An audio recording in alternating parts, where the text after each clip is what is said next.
tere, Ville, mul on sind tore siin ka täna tervitada ja sina käisid ka Kõue mõisa aiakujundusretriidil. ole hea, räägi natukene endast, kes sa oled, mida sa igapäevaselt teed ja kuidas sina aiandusteemadega kokku oled puutunud üldse? tere, tere, mina olen Pille. Mina olen praegu täiesti pensionil, nii et mul on aiaga aega tegeleda. Noh, aed on mul tegelikult kogu aeg olnud. Vanaemal oli aed ja minu vanematel oli aed, nii et ma aiaga olen kokku puutunud, aga noh, eks ta varem oli rohkem niisugune nagu sihuke kartuli ja igasuguse köögiviljade kasvatamise värk. Et lilled istutati, kuhu juhtus, kuhu ruumi oli. Aga niisugust teadlikuks aiaga tegelejaks ma pean ennast ütlema üks paar aastat, kui ma avastasin Palusalu aiad ja siis ma sain aru, et miks mul mingid lilled ei kasva seal, kus mina tahan need panna, just need kõige ilusamad ja säravamad lilled, ja siis mul hakkas nagu see huvi tekitama, et tahaks, et mis ma siis raiskan raha kogu aeg ja oma aega ja vaeva nende taimede ostmiseks ja istutamiseks, kui tulemust nagunii ikkagi ei tule. Ja siis, kui tuli see pakkumine, et minna Kõue mõisa sellele aiaplaani joonistamisel kursusele, ma väga pikalt kõhklesin ja kahtlesin, et kas ma lähen või ei lähe sinna. Et kas ma saan hakkama või ei saa, et see oli nagu minu jaoks ka mingisugune nagu eneseületus ja mugavustsoonist välja minemine. Et teised ütlesid, ah, mis sa näed vaeva, pane sinna muru ja las ta siis olla ja polegi vaja sulle midagi, aga ma mõtlesin, noh, et tegelikult tahaks ikka, et oleks ju ilus. just. Nii et siis ma võtsin julguse kätte ja tulin sinna, läksin sinna Kõue mõisa. Mhm. Kui sa tulid, mis oli sinul kõige suurem võib-olla selline ootus, mida sa tahtsid, et jah, kui ma sellega hakkama saan, siis oleks kõik vinks-vonks? Ma ausalt öelda ei pannudki endale mingisuguseid ootusi, sest ega ma eriti ei uskunud, et ma seal mingisuguse plaani üldse valmis saan, et selle koha pealt mul üldse mingisuguseid teadmisi ei olnud ja kuna mul on niisugune hästi minu jaoks väljakutsuv nagu ala, mida ma tahtsin taimestada, kus ma tahtsin oma peenart teha, mis on hästi niisugune niiske ja kõva pinnas ja varjuline, et noh, mul pole õrna aimugi, mis lilled seal üldse võiksid kasvada. Ma tean, et hosta kasvab seal päris hästi, aga teisi lilli mul polnud õrna aimugi, milliseid lille üldse valida, milliseid omavahel kokku panna, kuidas seda hakata, seda plaani sinna paika panema ja mul polnud üldse õrna aimugi, nii et selles mõttes mul ei olnud mingisuguseid ootusi, ma läksin lihtsalt selle mõttega, et no, et vaatame, mis saab ja et teen vähemasti algust ja eks siis pärast paistab, kui ma olin valmis selleks, et see võtab, plaani tegemine võtab mul ikka noh, kuskil tulevikus kunagi ma võib-olla Mhm. saan selle valmis.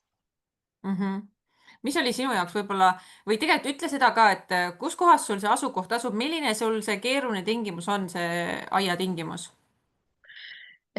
Mul on siin suvila Laulasmaal ja selles mõttes on keeruline, et see on ka paepealne maa ja siin seda mulda on võib-olla mingisugune 30 sentimeetrit äkki peal, aga kuna see baas nagu hoiab seda niiskust hästi palju ja ta laseb, noh, see niiskus vajub nagu väga aeglaselt ja võib-olla on ka see põhjavesi on väga kõrgel, et siis on see maapind on kogu aeg hästi niiske. Ta on nagu ja eriti praegu, kui on olnud nagu külm ja vihma on sadanud meil päris palju, siis see maapind ongi väga-väga niiske. Et täna proovisin just kaevata, no see ei ole lihtsalt võimalik, sest see maapind on lihtsalt nii raske ja niiske ja Mhm. Ja sellisele kohale, kusjuures on ka taimevalik täiesti olemas, aga võib-olla teistele ka nipiks, et kui on selline keeruline koht, siis üks asi on see, et tuleb valida seda kaevamise aega, et see maa oleks tahenenud. teine asi, mida me saame teha, me saame panna selle maa musta katte alla ja lämmatada ära, ehk siis meil oleks kaevamisvaeva vähem. ja kolmas asi, mida siis veel teha tuleks, kui on väga sihuke tihke savine pinnas, siis tuleks seal ka seda õhku savisse või sinna pinnasse juurde saada, ehk siis orgaanilist materjali ja võib-olla isegi liiva tuleb sisse kaevata, et see struktuur, Mhm. mullastruktuur muutuks õhulisemaks. Pille, räägi, mis sinul oli võib-olla Kõue mõisast kõige olulisem kaasavõtt enda plaanide jaoks, enda aia jaoks või mida sa taipasid Kõue mõisas just enda peenraplaaniga tegeledes? Ma sain aru, et julge pealehakkamine on pool võitu. ja, ja kui on olemas nagu niisugune kompetentne juhendaja, ja mulle meeldis nagu see, et meid oli tegelikult 8 inimest, nii et tegelikult Marial jätkus aega ja jaksu nagu kõigiga tegeleda personaalselt. Et selles mõttes ma sain nagu piisavalt tähelepanu ja toetust seda plaani joonistades. Ja üks asi, mis oli ka minule väga nagu heaks toeks, oli seesama äh, Naadimetsast paradiisiks, see tööraamat, kus on olemas tegelikult kõik need noh, erinevatele piirkondadele need taimed nagu ära sorteeritud, et juhtpüsikud, varased õitsejad ja kõik, mida tegelikult ühes peenras võiks olla ja vastavalt sellele, et missugused, kas sul on päikeseline, varjuline, niiske või kuiv, et selles mõttes, et mina oma esimese valiku, mis ma ei teadnud, missugused taimed seal võiksid olla, missugused omavahel sobiksid, et minu jaoks oli see raamat nagu väga suureks abiks ja oma esimese valiku ma tegingi nagu selle raamatu põhjal põhiliselt. suurepärane. Ja et, kuskilt peab ju et alustama, on ju. ja nii et selles mõttes ja see raamat on nüüd mul siin olemas, see tööraamat, nii et ma sirvin seda kogu aeg ja leian mingeid muid nurki ka, ja mul on nagu hea tööriist kogu aeg olemas käepärast, kus ma saan nagu, mis on nagu suureks abimeheks minu jaoks. Mhm. Mis on sinul võib-olla üks selline soovitus alustavale aiapidajale, mida tema peaks vaatama, kui ta hakkab taime enda aeda valima, et mida selle taime valikul siis kõige rohkem peaks silmas pidama üldse? Noh, nii nagu sina oled õpetanud, et kõigepealt vaata, missugused mullatingimused sul on, missugused päikese, kas sul on varjuline, päikeseline, millised need on ja selle järgi saad hakata ju siis vaatama ka, valima neid taimi, mis, mis võiksid selles kohas, kellele võiks meeldida seal, et kes võiksid nagu hästi kasvada ja palju õitseda ja rõõmu tuua.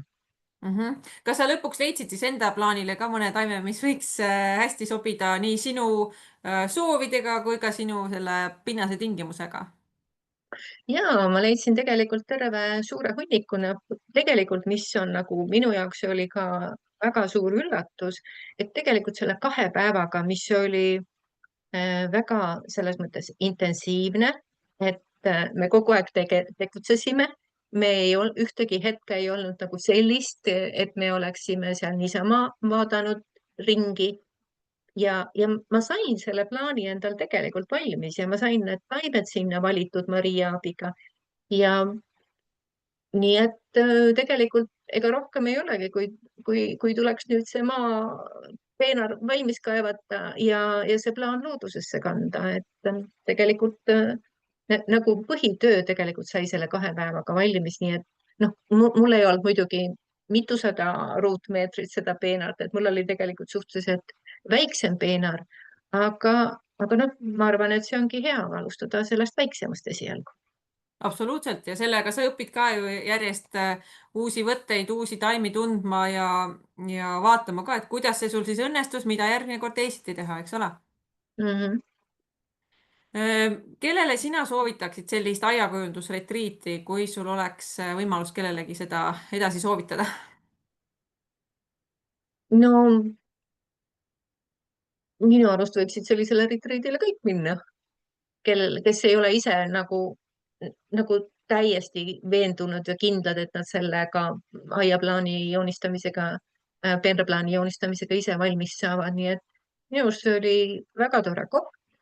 See õhkkond oli seal väga töine, aga samas niisugune hästi toetav, meeldiv. No seal oli kõik nagu hästi tore ja mis oli veel tore minu arust, oli see, et lisaks sellele toas peenraplaani joonistamisele me tegelikult saime ka seda praktilist töötuba õues, et kuidas seda peenraplaani siis ka loodusesse kanda, et see oli väga, no see on üks niisugune asi, et noh, mida võib küll vaadata, ma arvan, videost, aga ise teha seda, ma arvan, on hoopis toredam ja kindlasti õpid rohkem ja jääb paremini meelde ka, kui sa oled nagu ise näpupidi seal juures olnud ja järgi, noh, kaasa teinud seda asja. absoluutselt, kindlasti, et kui ise läbi teed, siis kinnistub ka paremini. Jaa, absoluutselt. Suur tänu, Pille, sulle, et sa jagasid oma aialugu, oma osalemise lugu ja ma soovin sulle väga palju edu sinu selle peenra valmimisel ja ma loodan, et õige pea ma saan ka näha uhkeid pilte sinu uuest istutusalast ja uuest aiast. Suur-suur tänu sulle ja kohtume sinuga juba siis järgmises kohas, järgmisel kõnel. Okei, kohtumiseni.